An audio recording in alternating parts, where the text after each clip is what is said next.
La citación.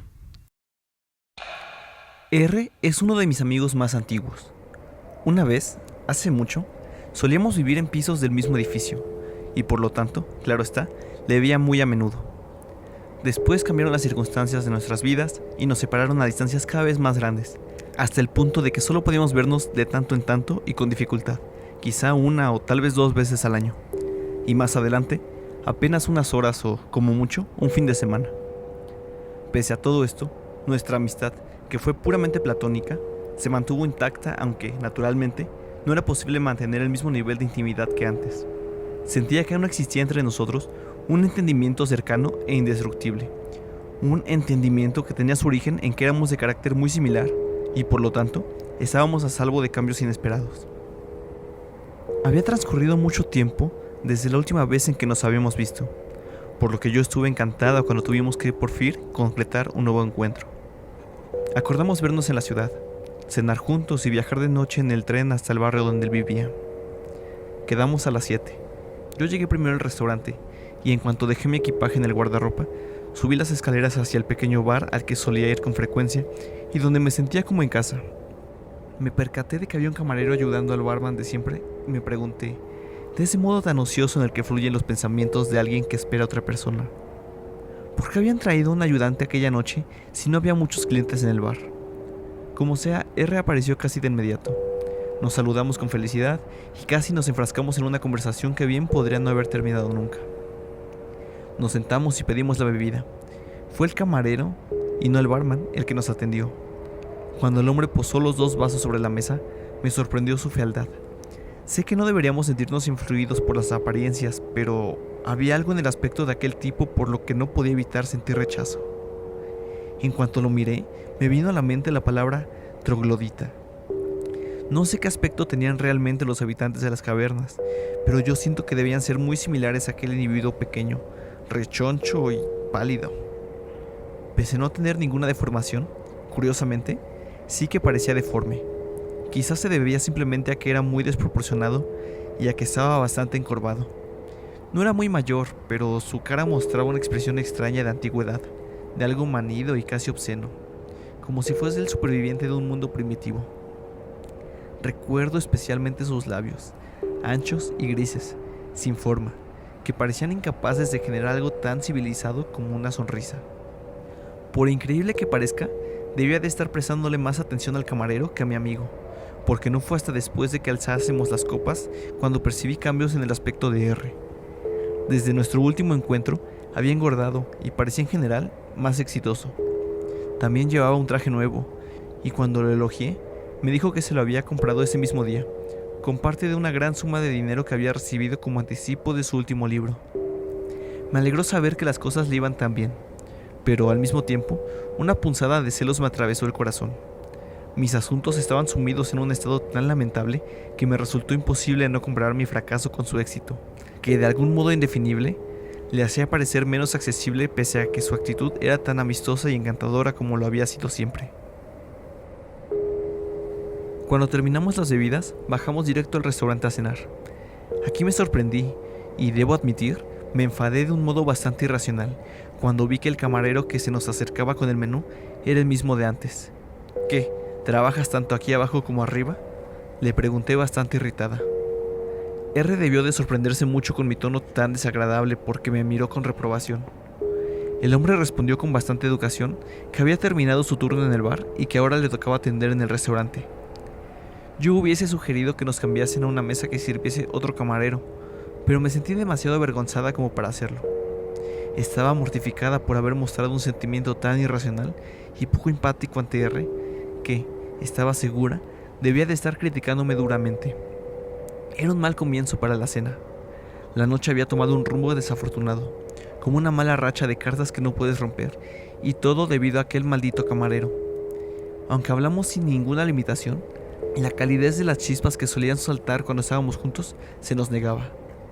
Me pareció incluso que la comida no estaba tan buena como otras veces. Me alegré cuando el camarero quitó las migas con la servilleta y nos puso los cafés delante.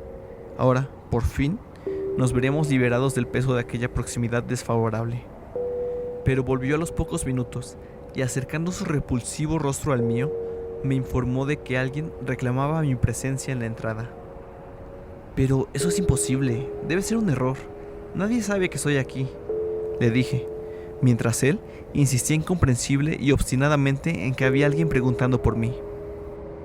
R sugirió que lo mejor sería que fuese a investigar qué pasaba, así que fui a la entrada, donde había muchas personas sentadas y de pie, esperando a reunirse con sus amigos. De un vistazo, pude ver que todos me resultaban desconocidos. El camarero me llevó junto a un hombre de tardía mediana edad, cuidadosa y discretamente vestido. Su rostro era redondo y anodino, y tenía un pequeño bigote gris. Podría tratarse del director de un banco o podría ser cualquier ciudadano respetable. Creo que era calvo. Hizo una reverencia y me saludó mencionando mi nombre. ¿Y cómo sabe usted quién soy?, pregunté con sorpresa. Sabía que nunca lo había visto, pero ¿cómo podía estar tan segura? Su cara era una de esas caras normales y corrientes que puedes ver muchas veces sin que te acuerdes de ellas, replicó soltando un discurso bastante largo, pero lo hizo tan rápido y en voz tan baja que solo entendí palabras sueltas que no tenían ningún sentido entre sí. Totalmente incapaz de comprender lo que me estaba diciendo, tuve la ligera sensación de que estaba pidiéndome que lo acompañara a algún sitio, y entonces me di cuenta, de repente, de que la maleta que había en el suelo junto a sus pies era la mía. ¿Qué hace usted con mi maleta? ¿Cómo la ha conseguido? La empleada no tenía ningún derecho a permitirle sacarla del guardarropa, dije con enfado, agachándome para cogerla del asa. Pero antes de que pudiera alcanzarla, él la cogió primero, con una sonrisa de desprecio, y se la llevó hacia la puerta. Le seguí, totalmente indignada y ansiosa por recuperar mis pertenencias. En la calle, nos cruzamos con los viandantes y hasta que no se dobló la esquina hacia un callejón estrecho lleno de colores aparcados, no fui capaz de alcanzarlo. Se me pasó por la cabeza que aquel hombre estaba loco. No podía creer que quisiera robarme la maleta. Parecía demasiado respetable para querer hacer eso. ¿Y qué significa todo esto? ¿A dónde lleva mi maleta?, pregunté. Le agarré de la manga. Estábamos justo al lado de una gran limusina negra que permanecía en la fila de los coches que esperaban. Mi acompañante dejó la maleta en el estribo. Veo que usted no ha entendido, dijo, y esta vez habló claro por primera vez para que pudiera escuchar de verdad lo que estaba diciendo. Aquí está mi autorización. No hacerlo allá adentro, donde todo el mundo podría verla, era un simple gesto de consideración hacia usted. Entonces sacó de su bolsillo un formulario azul pálido y lo sostuvo ante mí. Pero en la incierta luz transversal de las farolas de la calle y de los coches, solo me dio tiempo a entrever algunas frases de corte legal ininteligibles, y mi propio nombre, embellecido con letra manuscrita y florituras elaboradas al más puro estilo antiguo, antes de apresurarse a guardar de nuevo el rígido papel. Estaba abriendo la boca para pedirle que me dejase ver bien el papel, cuando el chofer del coche negro salió de repente de él y cogió mi maleta con la clara intención de meterla dentro del vehículo. «Oiga, esto me pertenece. Haga el favor de no tocarla», exigí, pensando al mismo tiempo qué debería hacer si el hombre se negaba a obedecer. Pero, como si todo aquello fuese completamente indiferente, soltó el asa de la misma y regresó a su asiento, donde, de inmediato, pareció quedar absorto en algún periódico vespertino. En aquel momento, por primera vez, vi el escudo oficial estampado sobre la brillante puerta trasera del coche, y vi también que las ventanas estaban hechas de cristal esmerilado. Asimismo, fui consciente por primera vez de una ligera ansiedad, no porque pensase por un instante que la situación fuese seria, sino porque siempre había oído que una vez estás incluso remotamente involucrada en el papel oficial, librarse de él es un trabajo tedioso e interminable.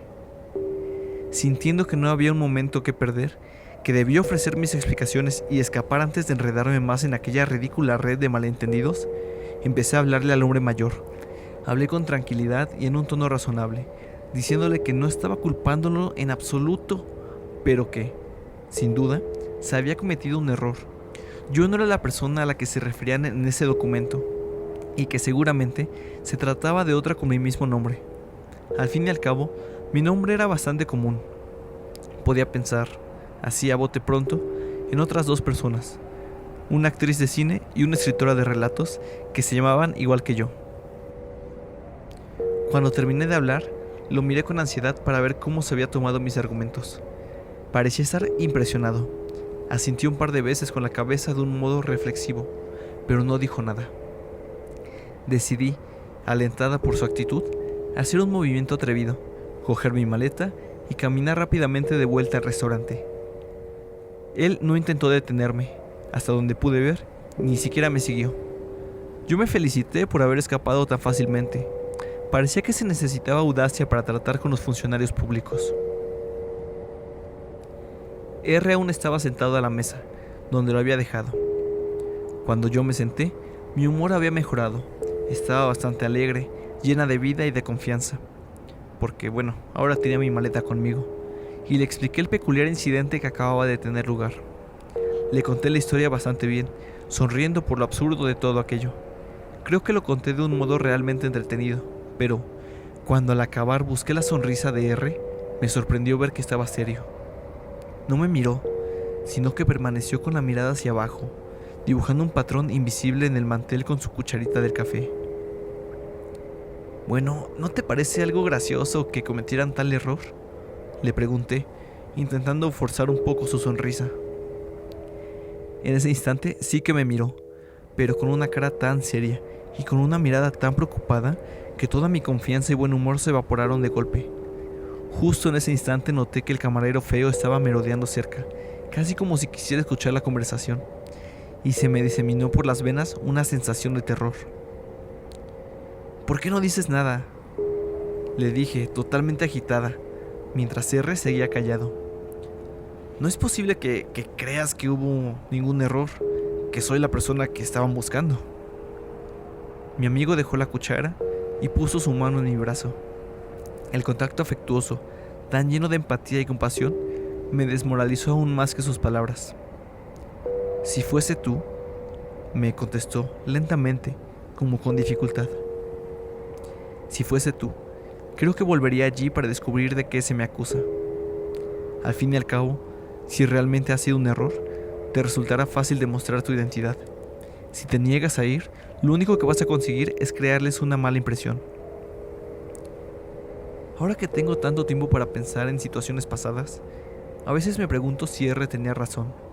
Si no hubiese sido mejor mantener mi libertad lo máximo posible, e incluso con el riesgo de perjudicar el resultado final de todo aquel asunto. Pero en aquel momento, dejé que me convenciera. Siempre he tenido en alta estima sus juicios, y en aquel entonces lo acepté. Sentí, también, que si eludía todo aquello, debería renunciar a su respeto. Pero cuando nos dirigíamos a la entrada, y vi al pulcro y discreto hombre de pie, impasible, esperando desapasionadamente, comencé a preguntarme, como lo he hecho desde entonces, si en este mundo la buena opinión de alguien merece todo lo que he tenido que sufrir, y todo lo que deberé seguir sufriendo. ¿Por cuánto tiempo?